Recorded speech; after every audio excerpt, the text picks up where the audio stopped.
Our task as disciples really is to tell the truth and to do so with confidence, with intelligence, and most of all with grace. I'm going to tell you right now that I'm not going to try and I can't prove or disprove the existence of God this morning. But the reality is I don't have to. You know, when Denise and I were hosting the high school kids in our home for 3 years, we spent every spring semester talking about apologetics, trying to get these kids ready to defend their faith as they go to college. And it was really daunting, almost overwhelming, until I came to the realization that I don't have to prove God. All I have to do is demonstrate through evidence that, that God is the best, most rational, logical explanation for everything. He really is. And so when you consider that, the evidence is really overwhelmingly on the side of the Christian worldview. So this morning, I'm going to present three arguments in the case for God's existence. They're not exclusive. There are a lot more, but these are three arguments that I think are most compelling that I want to present to you this morning. And the first argument is the cosmological argument. It's probably going to be the most difficult for me to explain because it requires a lot of science and scientific definitions and scientific understanding that my wife would be a whole lot better prepared to talk to than I, but I'm going to do the best I can. But put simply, the cosmological argument says that whatever begins to exist has a cause. Okay? The universe began to exist, therefore, the universe has a cause. Everything that exists comes from something, is caused by something. There is nothing in our world that comes from nothing.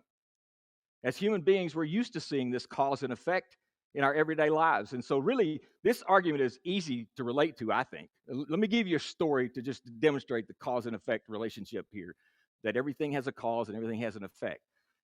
Two old sailors were in port one time, and they ran into each other, and they had served together about 20 years earlier, and they barely recognized each other, but they did, and they decided to, since they were at port, they went to a local pub and began to catch up on things and talk about things. And as they continued to down a few brews, one guy finally got up the courage to ask the other guy. He said, "Look, man," he said, "looks to me like you've had a lot of bad luck since I last saw you." And he said, "Yeah," he said, "I really have." He said, "You see this peg leg here?" He said, "I was up on the deck of the ship one time and I got tangled and mangled in the ropes so bad that they had to cut my leg off below the knee." Cause and effect. And he says, "You see this hook I've got here?" He said, "Yeah, man, what happened there?" He said, "Well, one day, one of my shipmates came back a little too inebriated, and he fell over the edge, and I reached over the bow as far as I could to try to pull him in, and a shark took off my hand." "Man, you really have had a run of bad luck, cause and effect." He said, "Well, if you don't mind me asking," he said, "how'd you get that? What's going on with your eye? And you got that patch over your eye?" And he said, "Man," he said, "I was up on ship deck one time, and he says, I looked at skyward, just taking in how clear a day it was, and a seagull flew over and unloaded his full ordnance right into my eye." And the guy said, "Oh, man." He said, "And that took your eye out?" And he said, "No, that was the first day I had my hook." So, so cause and effect, okay? Everything that exists has something that caused it. There's nothing in our world that comes from nothing. It's both logically and scientifically impossible for something to come from nothing. You know, the fact that the universe had a beginning serves as evidence that someone brought it into being. If you want to say there was a big bang, then I'm going to say, yep, and there was a big banger. Okay? Everything has a cause and effect. I want you to imagine driving home one evening, and as you pull into your driveway, you notice that there's a window broken. You see the glass from a broken window on the side of your house. You walk in, and immediately you see glass in there, and you look up, and that 4K television that you had just bought for the big game yesterday is gone. And you also observe there's dirt leading from the window to where the TV was. Okay, what happened? I mean, you immediately you ask yourself the question: what happened here? And when you do that, you've now begun a common yet powerful and rational process that is a tool that I believe can point you to God. And this type of thinking is known as abductive reasoning. And to me, quite simply, abductive reasoning is just logic plus inference. There are two steps involved, okay, to abductive reasoning. First, you gather facts, clues, you gather everything that you can. Second, you ask, what is the best explanation for these facts? And your answer, okay, your answer must serve to answer all of the facts and not just some of them. So in the scenario I just mentioned to you, you observe three facts, okay? You got a broken window, you got dirt tracks leading from the window to the TV, and you got a missing TV. So you begin to say, what could happen? So one theory you might surmise is, well, a tornado blew through while we were gone and sucked the TV right out the window. Well, tornadoes are pretty common around here, and they can break a window and they can suck a TV out the window. But it doesn't account for the dirt tracks inside, and it doesn't account for the fact that nothing else was disturbed inside the house except the TV. And so your next theory and your next thought is that maybe a thief stole my television. Okay? And as you examine those facts, you notice that the thief explanation makes sense of all of the facts, not just some of them. It's got the greatest explanatory power of the two theories and is the best explanation. Scientists and researchers engage in this kind of reasoning all the time. An archaeologist finds a sharp pointed rock, and asks himself, is this the result of natural forces over hundreds of years? Or is this the result of somebody shaping this into a point so that it can be used as a weapon? Which is the best explanation? A detective finds someone dead lying in an alley and immediately asks, did this person die of natural causes? Did the person commit suicide? Or did someone kill them? So he begins to answer, you begin to gather clues and ask what theory best explains the facts in this case.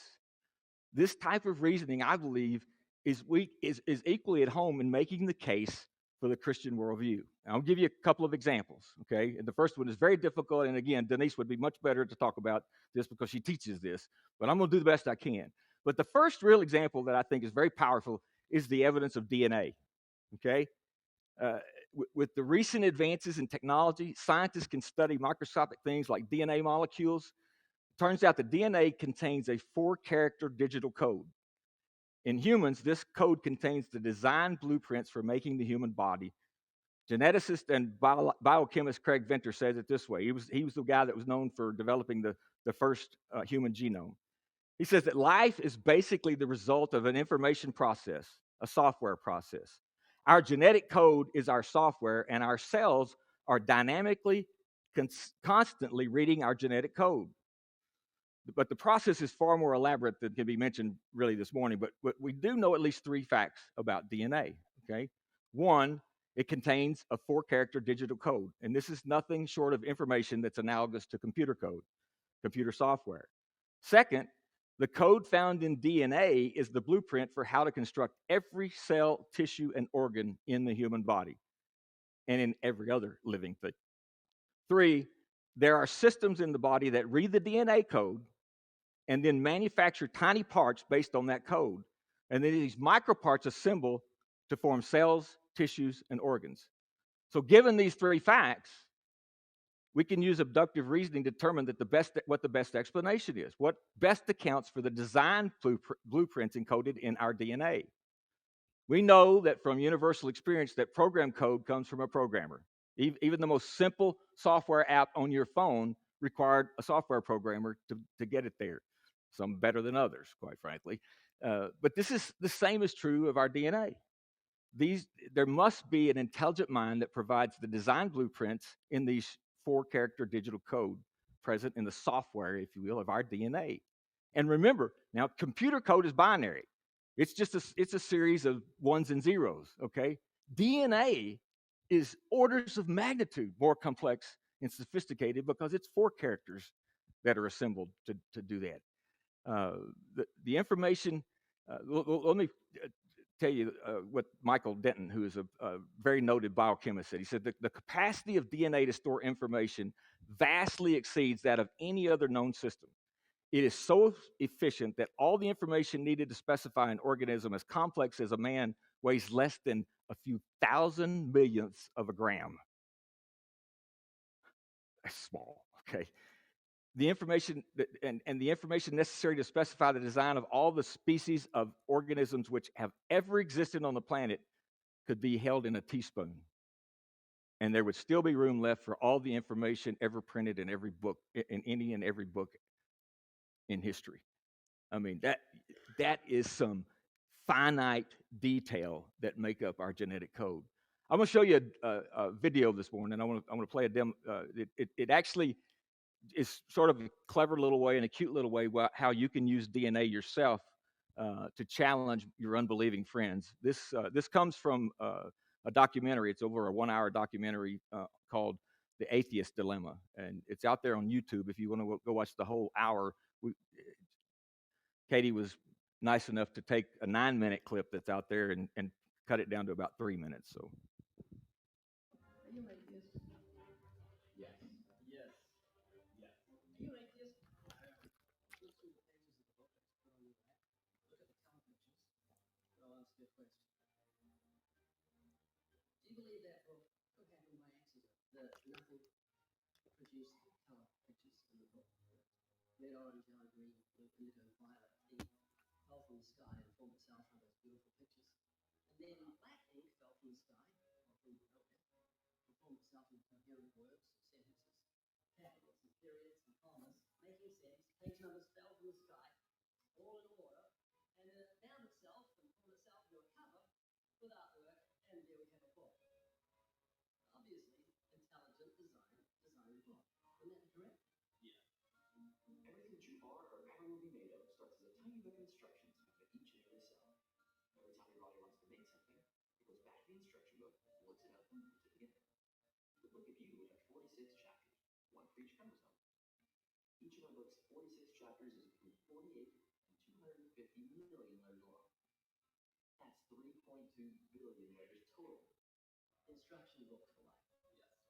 Instruction book for life. Yes. DNA is made up of genes, and genes give instructions to the cells as to how your body should grow. Did you know that those instructions, the instruction book of your DNA, just your DNA, was laid out in for in, to go to the sun and back a number of times? That book of instructions is so comprehensive. DNA is the genetic information coded in the cell of every living thing that instructs our cells how to grow and how to function. It's our genes that determine whether our skin will be dark or light, have brown or blue eyes, or red or green or yellow, have red hair and brunette or blonde, be tall or not so tall, or the color of our feathers if we're a bird. Whether we're humans, fish, animals, insects, or plant life, the way our bodies look and operate has all been pre-written in the amazing book of our DNA. What do you think of the mentality of someone who believes a book fell together without a book maker? Well, it would be crazy. Do you think a book could make itself? No, I don't. Of course not.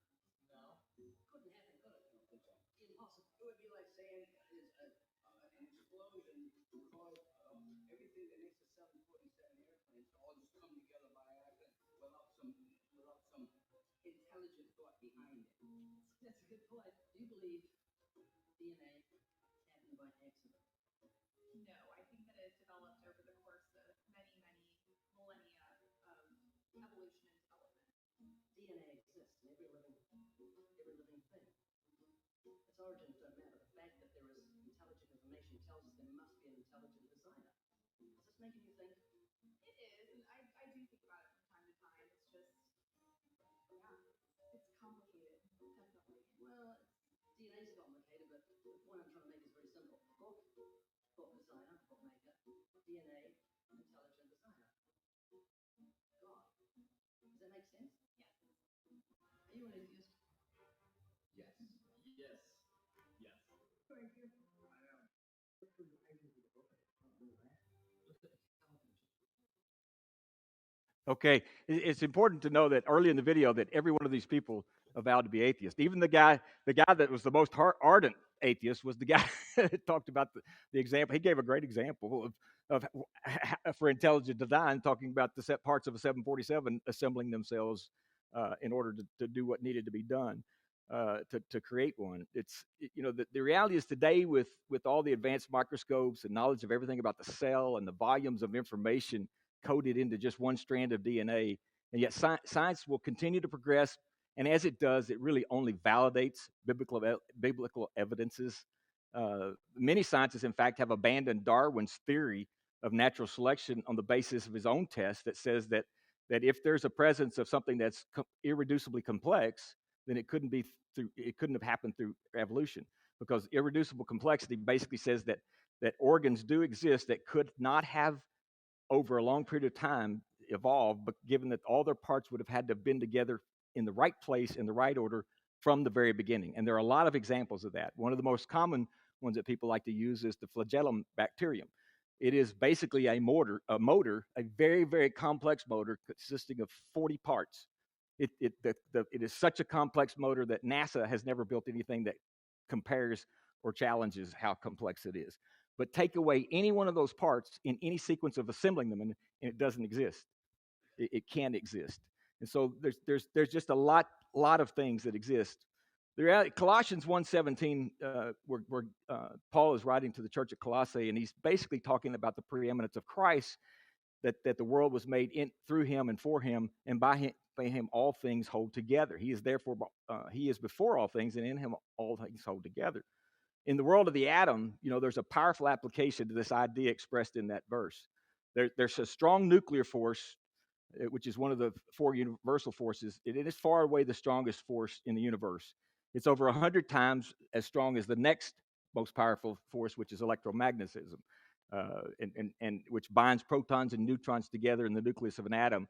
It too is exceedingly strong, but it acts only over distances, that are smaller than the diameter of the nucleus itself. And if this force were to ever cease to become weaker, most experts agree that we would have chaos and not a cosmos. Okay. The reality is that atoms have no business hanging out together, because electromagnetic forces are always trying to make them fly apart. Okay. But it's this strong nuclear force that binds them together.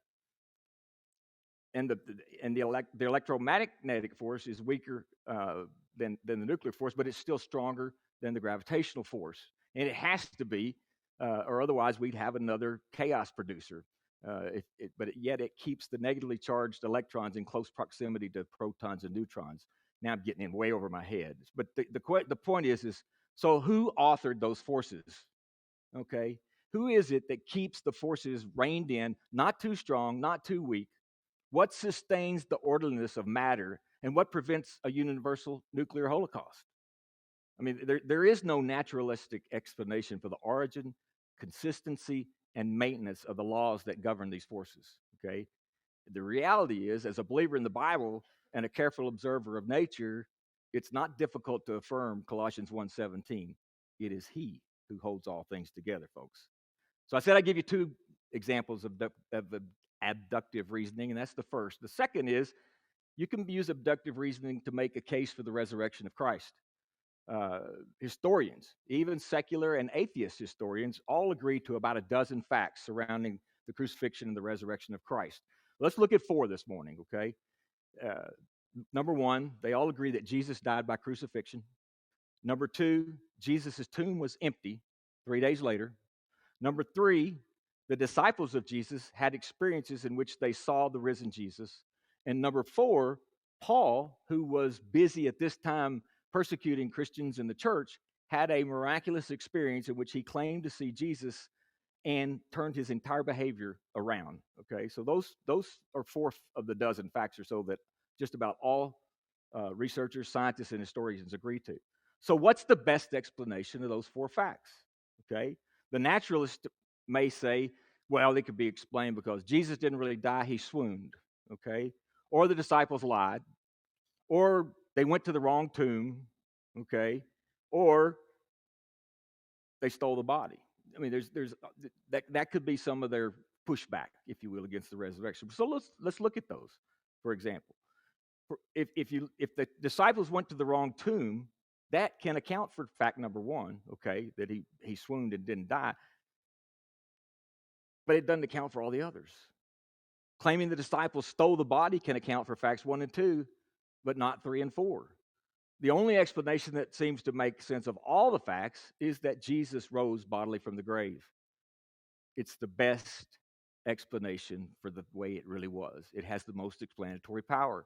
So again, this type of reasoning is incredibly powerful because it draws upon a well-accepted principle of reasoning. its evidence is clearly on the side of God, and it is the best explanation. So that's the cosmological argument. The second argument is the moral argument. Okay, and in a nutshell, if God does not exist, then objective moral values and duties don't exist. But we know that objective moral values and duties do exist. Therefore, God exists. Now, let me introduce this argument for God with a question. What is the most frequently raised objection and probably the most durable challenge to the existence of the kind of good and loving, powerful God that Christians believe in? What is it? It's the problem of evil, right? Evil in the world. How could a good and gracious and loving God allow evil in the world? But here's the twist, though. The existence of evil, while psychologically daunting for theism, it's not the rational problem I think most people believe it is. Indeed, if you know how to handle it, it actually points to the existence of God instead of the non-existence of God. But this strategy really depends on two self-evident facts about the way the world truly is. And the first one is that I think any thoughtful person at any place in time on the planet or period in time in history has known that something is incredibly wrong, morally wrong with our world. The thought that ain't right enters every person's mind frequently, at least at some point. And that's really the basis of the complaint about evil and God. It crosses our mind on a multitude of issues on a regular basis. Things aren't just broken, okay? They're bad. They're not the way they're supposed to be. Second, when we point the finger at the bad stuff, we aren't simply saying that we don't like it or that's not the way we would prefer things to be. We're really saying that's bad, wrong in and of itself. We're convinced of that, whether people like it or not. And the second fact is really the big difference between moral relativism, in other words, the thought that I don't like that, or that's just in my book, that's not right, or moral objectivism that says that ain't right regardless, okay? In other words, for all of their protestations, most people, well, even if they claim to be an atheist, are natural objectivists at heart. Everyone knows that some things are deeply bad in and of themselves, and I think you can count on that. Here's how to show that the really bad stuff is good evidence for God, okay? So if you or your friend or your skeptical friend has assessed, ask yourself or ask your skeptical friend for their assessment of something that is morally grotesque to them. Maybe you mention Auschwitz. Maybe you mention some recent school shooting and mass murder. Maybe you mention any kind of wickedness or cruelty or inhumanity to man. And if that doesn't work, then go to the secondary examples that might move him. Suggest pedophilia, bigotry, intolerance, whatever pushes his personal moral hot button. Chances are, before you get through listening to them all, he's probably given you one or two. Because, and when he does, the next thing you ask is, so when you say these things are bad, wrong, wicked, evil, vile, whatever the term is, are you talking about the actions or are you talking about yourself, your own private likes and dislikes? Again, you're asking in here and you're pouring in here because it makes a difference, and it's the biggest difference between moral objectivism and moral relativism. Virtually every time, unless they really do have their philosophical guard up or they're a sociopath, they're going to come up and tell you the truth.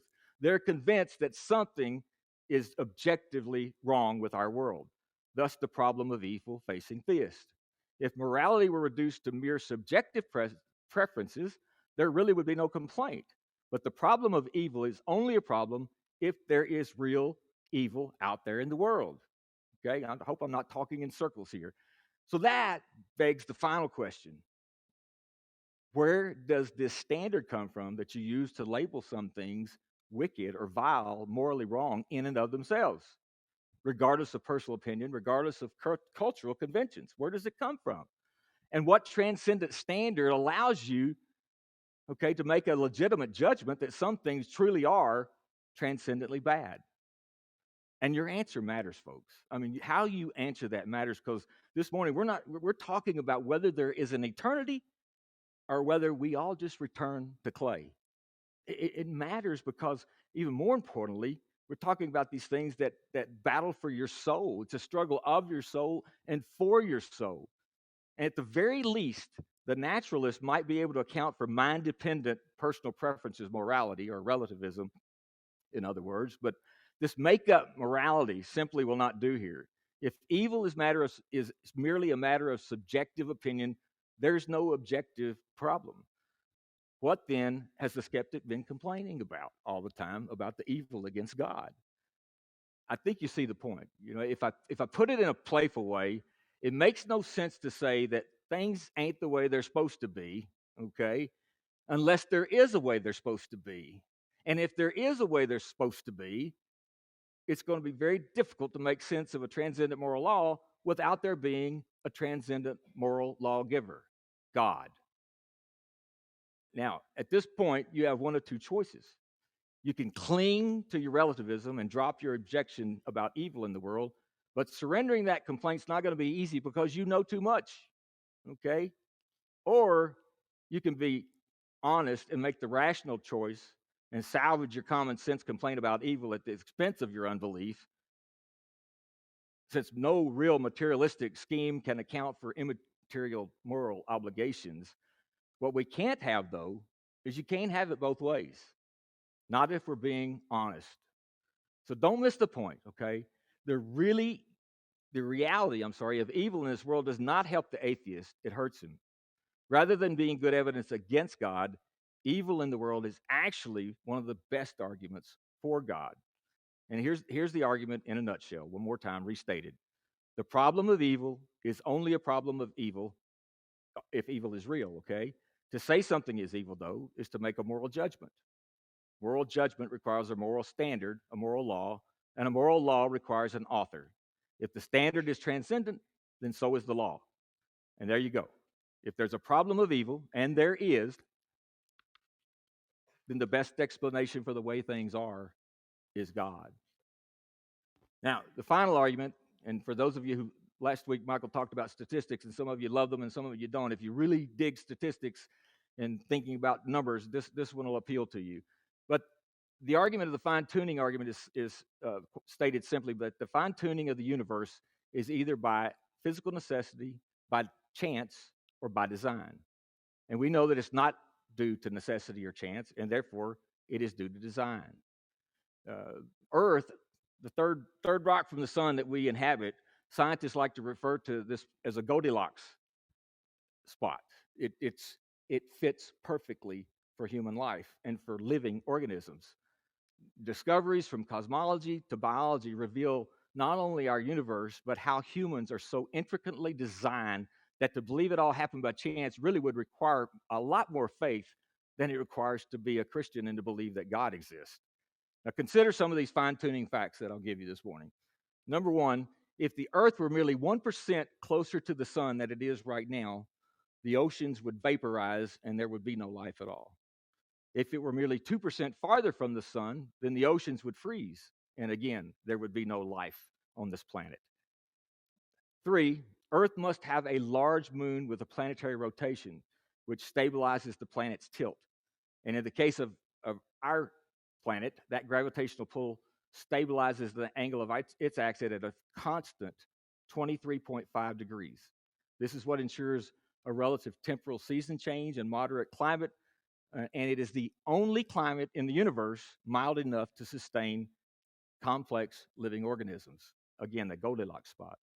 Number 4, and we talked about this a little bit, the gravitational force constant is the large scale that holds people on planets and planets, stars, and galaxies together, okay? If it's too weak, planets and stars cannot form. If it's too strong, they burn up too quickly and can't exist. If this constant, okay, were altered as much as 1 in 1 to 10 to the 100th power, okay, life as we know it would be impossible. Folks, that's 1 in 10 to 100 zeros after the 10, okay? If the cosmological constant controls the expansion speed of the universe. This is the opposing forces in the universe and to gravity and the repulsive force that's really observable, again, only at large scale. It has to be so close to zero to be perfectly balanced that if you fine-tune, if you move that constant 1 part in 10 to the 120th power, that's 10 with 120 zeros behind it. Anything slightly more positive, the universe flies apart. Anything slightly more negative, and the universe implodes. I mean, that's how fine-tuned our planet and our bodies and everything living thing in this world is. So you ask yourself, well, how large a number is something like 1 part in 10 to the 100th, you might ask? Mathematicians, believe it or not, actually have a name for that number. It's called a Gulgol. How long do you think it would take you to count to a Gulgol? Just to count to 1,000,000 by twos would take you 5 days, 18 hours, 53 minutes, and 20 seconds. To count to 1,000,000,000 would take you in excess of 15 years, almost 16 years. To count to a Gulgol, you'd never get there, folks. It would take you 1.58 times 10 to the 89th millennia. That's how big that number is. 1 part in that number, 1 part in that many numbers is how fine-tuned our universe is. And our bodies are much the same. Our bodies are fine-tuned much the same. I'm amazed at the human body, how it self-heals and how it interacts, and how the different systems, the nervous system and other systems, have to interact and react to one another to be able to keep us healthy and upright. It's just amazing. You know, the human body contains a variety of complex systems and organs that together allow us to breathe involuntarily, allow blood to circulate throughout our body at the pulse rate that it needs to. Our brain and our nervous system are more powerful and complex than any computer ever conceptualized by a man. And yet, one of the most impressive organs in the human body to me is the eye. The anatomy and the inner machinations of the human eye are phenomenal. It takes a complicated and a very vast system of chemical reactions, interaction with the nervous system in order to produce the signals for us to be able to take in and see the color spectrum that we're able to do. And then it has to interact in just the right way with our brain in order for us to perceive the world and process the information that our eyes see. It's just remarkable. It's just more astounding than I can hardly take in. But again, more evidence of this irreducible complexity. Those are the three arguments, kind of in a nutshell. I'm going to ask the band to come up. I'm going to say a few more things as we conclude. The reality is reason alone won't do. Okay, reason alone will not convince you of the existence of God. But faith, folks, is what I call reason plus revelation. And the revelation part requires one to think with the spirit as well as the mind. You got to hear the music, not just read the notes. Ultimately, a step of faith is required. The good news is that we don't need a test to have evidence of God's existence.